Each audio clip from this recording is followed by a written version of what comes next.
Bana Congo, République démocratique du Congo, après avoir collecté une image, il y a un prophète Konde na Kinshasa. Aujourd'hui, je suis à Lubumbashi, na Grand Katanga.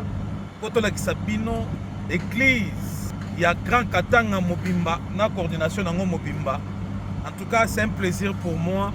Il y a que Lipamboli na Kinshasa, que soit Lipamboli awa na Lubumbashi.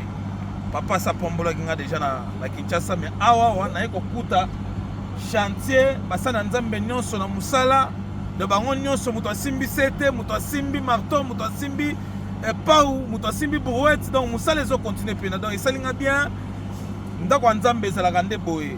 Donc bandeko na nga Congo tolinga misala malamu ezo salema. Cordon. Bonne santé. Non, santé va très bien. Santé malade. Très bien. Na moni en plein chantier. Vous savez ce qui est bien. Non, vous savez ce qui est bien.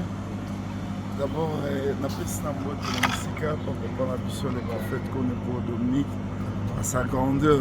Et puis, à son épouse, maman, ça fallait qu'il y ait notre maman. Il y a une mission nyonso. La mission nyonso, tout ça vraiment, au four au moulin, tout ça va parler la mission beauté, papa, la maman beauté. Ainsi que tout notre mission. Vraiment, tout ça vraiment plein chantier. Tout ça plein chantier. Au moni biro ya moyo évangile c'est Muyumba ba Eva au deuxième au la province colonel Jean-Marie colonel FRDC la communauté na liloba tout à fait akambi baza kabina pendant temps là et là communauté na liloba papa est bien maman est ingénieur constructeur hier ingénieur nous autres miqué beaucoup noté. Mais sinon, Misala, je crois bien que non. Si maintenant on a déjà ma capuche. Pour la monnaie plan qui toque, en tout cas, j'ai vraiment beaucoup aimé. La monnaie plan. Pourquoi expliquer ce plan? Ingénieur. Expliquer ce plan. La plan, il y a perspective, façade principale. Nous avons deux balcons. Oui. Tout à premier niveau, ils ont assez de monuments, tout ça là. La façade principale est nous avons plus ou moins tout ça dans 3 niveaux. Dans les boissons, nous avons 2 niveaux. Donc, nous avons un balcon. Alors, au Bomoni, il s'agit de parking, ici il y a des escaliers pour monter.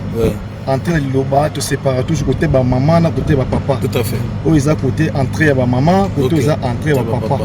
Il y a aussi un escalier pour les mamans pour accéder à la première balcon. Et aussi un autre escalier pour accéder à le deuxième balcon. Voilà. Donc c'est ça les plans en grosso modo. Et il y a des différents types de façades. Ici la façade principale, ça c'est les 3D. Ça c'est la vie intérieure. Voilà. Tel que vous voyez. Wow. Donc, ils sont en train de garder ça, c'est le tout. C'est ce que nous sommes en train de faire là-bas. C'est ça en fait. Ça c'est la façade postérieure. Tout à fait. Le premier dalle, on aura le deuxième dalle où il y aura des appartements au-dessus. Ici il y aura les bureaux et une salle de conférence sous forme de salle de réunion. Mais quand on peut tout.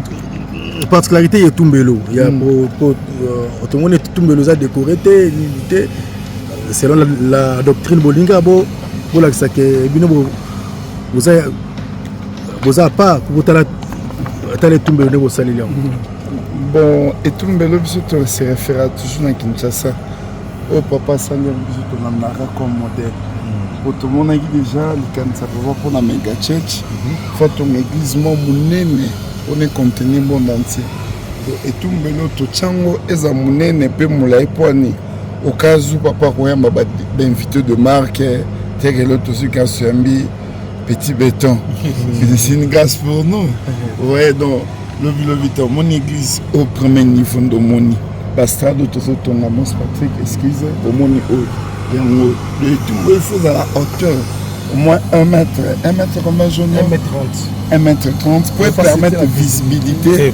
Même celui qui est au fond là-bas, puisse voir l'homme de Dieu et puisse voir aussi le prédicateur ainsi que les monsards du jeu.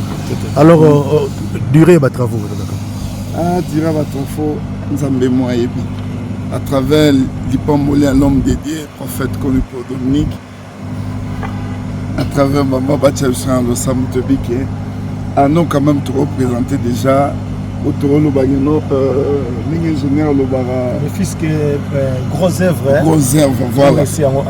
Gros œuvre déjà. Aussi gros œuvre année et puis année prochaine, on s'appelait à Mauvais Salobi. Plus tard, l'année prochaine, tout ça déjà va travaux de finition. Pour livrer l'ouvrage là-bas. Mais c'est on a Sima ou papa il va expliquer peu na Sima. Pour évangéliste. Évangéliste. Donc on a Sima ou ça projet de l'hôpital de la mission à Sima. OK. Ils ont 50 mètres ici.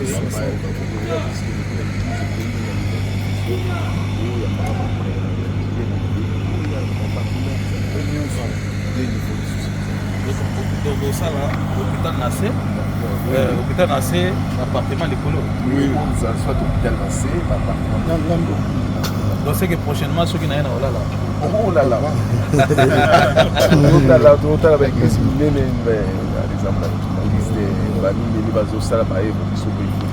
tout à fait. Merci beaucoup. Cordon, tosongeli bata na Swahili mpona omoni towana Grand Katanga omoni monde entier bazolanda yo nini bako retenir na visite oyo petit beteur osala yo par rapport à ye ko visiter bino akoti bino en plein chantier mais c'est comme tout musu parfois amona ngo doute parce que bino bolingi na bino visibilité na TVT bolingi na bino mukile baté mais na ndenge ya mot de passe bandimi nyonso ya Grand Katanga otala biso c'est ma Swahili bandimi nyonso pe otala biso libanda ya mboka d'abord so le bina Swahili après ça to pesa motei pa le bina bato nyonso otala biso na internet na monde entier comment test bako aider pe église mutu muso assemble la rane awa tane mundi bi Katanga te mais asana Belgique to Égypte to wapi ngako sunga pe pona ezali temple ya Nzambe. Merci beaucoup. En tout cas, bon, tunapikia kwa Mungu asante kwa yote wanatutendea. En tout cas, hii ilikuwa ni projet tu iranza para shibenyewe shibade na mwa mwana kakango evangeliste Muyumba parce que tuanza ona yeno partout ma misa yote barwa yenga nabo baranza nabo para kidogo na vile baranza manyumba mnene ya mizuri. Nasi yetu sema quand même communauté tandilo banzambe ni communauté moi iko international et puis kama tunangalia RDC mjima machine deuxième ville économique après Kinshasa. Alors yeye mwenyewe prophète d'abord kama tunarudia kumkongo beba mbele image et puis tunaona immeuble ni prophète ndio itabia yenzo afanya prédiction immeuble. On va pas tout le monde tout par là on va faire par rapport à ça hapa mtalamuka immeuble moya hapa des niveaux ça même plan para vile papa alisema hiyo des niveaux na mama sasa na chaque tout l'homme baba bénédiction papa alisema papa tunapenda na shaping parce que Mwenyezi Mungu wetu aina pauvre ni Mungu yenzo arumba biote yanasema mosava Mungu amebariki ndio na vile tuanza tournée que papa gloire machiko kumukonga aekwa ni 2 ans passés déjà ikyote inaota para machine inaota para machine comme medali unaona comme medali inaota para machine et puis on a déjà premier niveau déjà semaine prochaine déjà on est déjà maestrade le jour que après tu entamer deuxième projet donc cette nalomba para papa à toi par maombi par maombi vraiment en tout cas à tout l'homme qui a quitté Kamaï tunalomba par maombi ya l'homme de Dieu bantu wote wanaona et puis kitu tunapenda tufanye kitu moja kama mtu yote anakuya afurahi atashe tutakwendaka hata tunaondoka tunaenda wapi mais hiki tunaenga ibaki wa milele na milele et puis peut-être kaka unaye kama instrument asante sana kwa sauti tunapenda ona na fait pour le pêche ni muziki ndio muziki on a besoin de la France parce que sauti ya Mungu ishafika huku, inafanya mikutano bayengi kabisa kanisa mkubwa hivi Katanga msiba na hiyo kati baraka siku atakuya kufanya Katanga msiba atana na bakaji bote ba Lubumbashi ba Kalemi bote batapata baraka kwa hiyo biashara kwa mara tunaendelea kabisa kubebesha. Merci petit d'accord. Nous avons des serviteurs dans le pays de ça. Mon frère la poste pour la salle de on appelle récemment d'apprendre des actes de Japon, le collaborateur de Jésus-Christ. C'est le remplaçant à l'âme de Jésus-Christ. Si je peux qu'il il n'a pas de concurrent, il n'a pas de concurrent. Ici, nous sommes au siège de l'église de Madame, vous avez des gros Qatar. Effectivement, vous êtes mon pasteur de l'église, vous avez dit, on remarque que même les serviteurs sont occupés et au moulin pour accompagner la vision de l'homme de Dieu. Parce que l'homme de Dieu, sa grandeur spirituelle et apolitique, mais il accompagne aussi les autorités, entre autres le chef de l'État, qui est le garant de la nation. La question que je voulais ajouter aux responsables, qu'est-ce que les fidèles de l'église de Kabila dans le monde entier peuvent retenir par rapport d'abord à la nouvelle construction du temple et les gens qui sont en train de suivre en Belgique, donc en Europe, et surtout au Gabon aussi, on est connecté d'où les fidèles sont en train de nous suivre pour que ça puisse donner de l'exemple.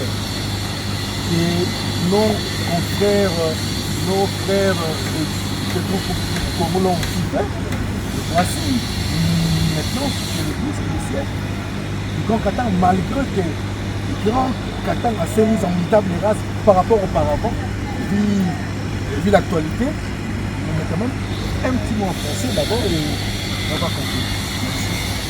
En tout cas, bon, il n'y a pas assez à dire. Nous disons seulement merci à Dieu parce que dans tout ce qu'il est en train de faire pour nous, vous savez, construire une maison pour l'Éternel, d'abord c'est une grande bénédiction pour nous. Parce qu'on a réussi, c'est qu'on a copié chez notre leader, qui est le chef spirituel, le prophète Konepo Dominique, qui nous a dit ceci. Lorsqu'on vous permet, on vous envoie quelque part. Après avoir beaucoup travaillé, il faut laisser des empreintes.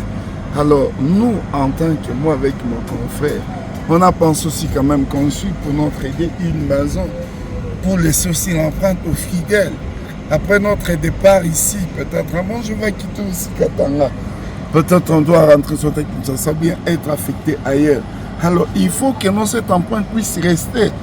Alors, c'est que moi je veux dire à nos confrères qui sont partout dans le monde entier, qu'eux aussi puissent emboîter les pas.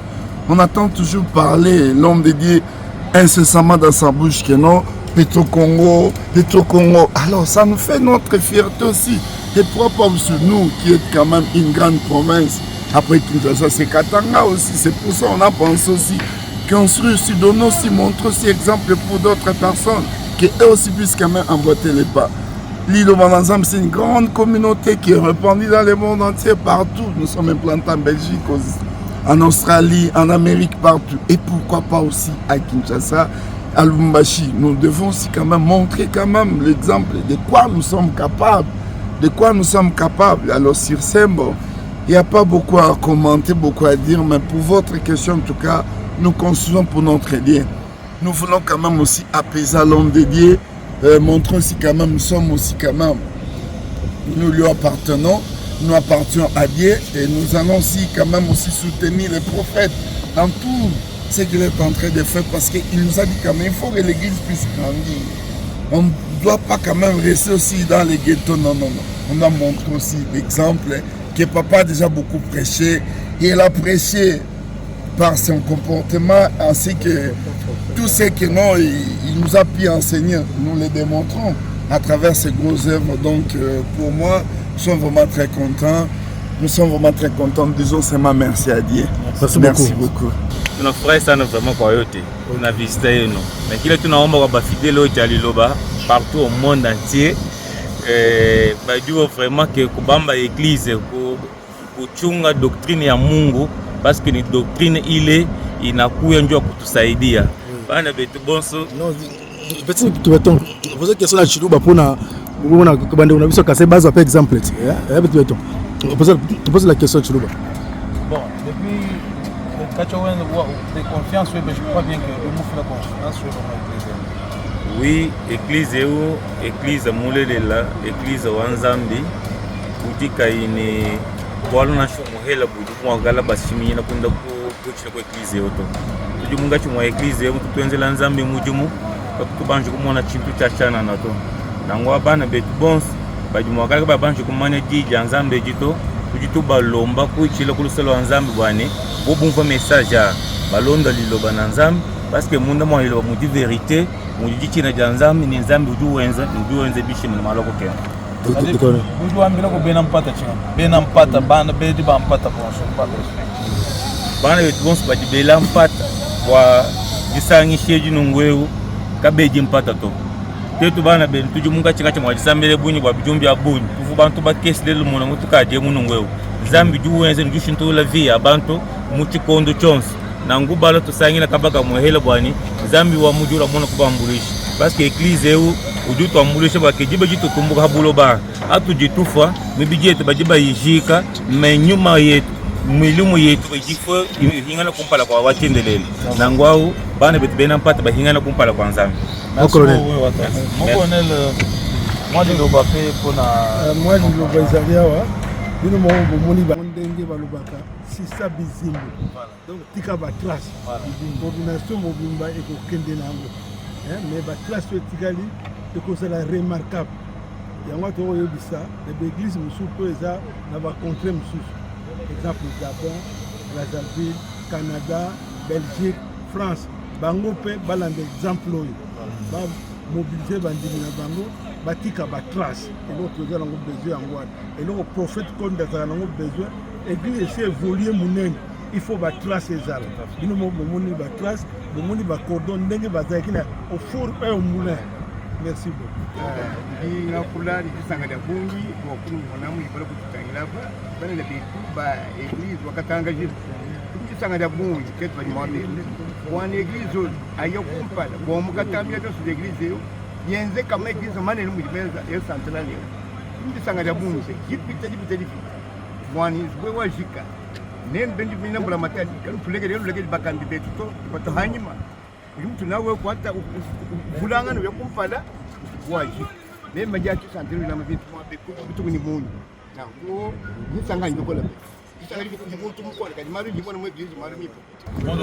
Oui, ce que moi je peux dire, vous voyez à l'île Bananzambe, il n'y a pas de travaux bénévoles. J'espère que vous nous avez trouvé tous là-bas aussi. Même moi, je suis en train de travailler. Pour ça, je sais que nous sommes en train de travailler spirituellement parlant. Les œuvres ici, ça va contribuer à nos familles. Alors, ce que nous devons demander seulement, nous sommes avec les révélateurs de cette église, le prophète Conde Paul Dominique. Je sais qu'avec derrière ses bras, sa prière, tout ira dans les bons. Je sais que le projet terminera sans problème. Je sais que non, papa il est tenté de nous suivre. Ces bénédictions vont nous suivre durant de génération à génération. De tout ce que nous sommes en train de faire ici, je sais que Dieu va nous bénir. Et ce que nous demandons comme bénédiction. Merci. C'est ça. namoni pena makambo ya tribalisme ezate namoni pikolo nyonso ezali baswahili ya Kongo Bangala Baluba tabantu donc namoni pena bokaboni pena ao ezate tribalisme ekeleve liloba nzambe d'abord petke imana ezali 10 na makasi na loboko nanga nasalaki yango na mayele yanga mpe nzambe nazwi ososoli na lobi lelo na mabota donc kineno na muntu na kokele akuna tribalisme lonima kabila yo te na bakongo bekwako na bato bamimi bekwako donc bantu bote tout tribu nimisa ya bantu bote toute nation. Donc, Biloba, et que pendant la tribalisme. Prière du peuple de Dieu. Prophète qu'on a Référence. Prière du peuple de Dieu. les hommes de toute tribu, de toute langue, de toute nation, de tout peuple. Papa pardon.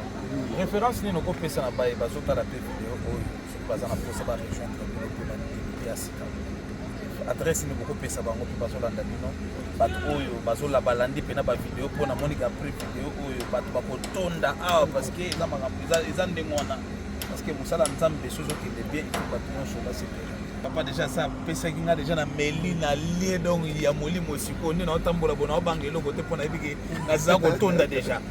Donc, moi, moi, message, je peux faire sa adresse, église. Merci, ça vraiment, c'est pas une commune à Moutachi. Ce qui est quartier qui commence, Matika Kana, prince de la Loano, vraiment, l'église a créé mon pays, il y a un garengan, il y a un bazar à droite. Ce qui va y avoir, il va y avoir un siège provincial. Ah ouais, la Lumbashi, ils ont 30 déjà. Merci beaucoup. Merci beaucoup, Bande Konanga Congo. Tokoloba Congo parce que il y a un message, il faut Congo mobimba bolanda. Tokoloba pe monde, pourquoi pas monde aussi faut bolandaka. Bolandaka pe lokolo ya ngoyo. Musala ya nzambe zo kende kitoko avec basala nzambe baza a ba prodo baza a. Merci beaucoup les gens de Konapino Petit Béton, les communicateurs privés en tombola avec bénédiction papa na ngai prophète Condé ngamoko na nyati moni makolo naza awa donc chantier kutu donc biso nyonso tokotika ba chantier pour faut que ça ila nzambe musala. Merci beaucoup, merci beaucoup. Merci.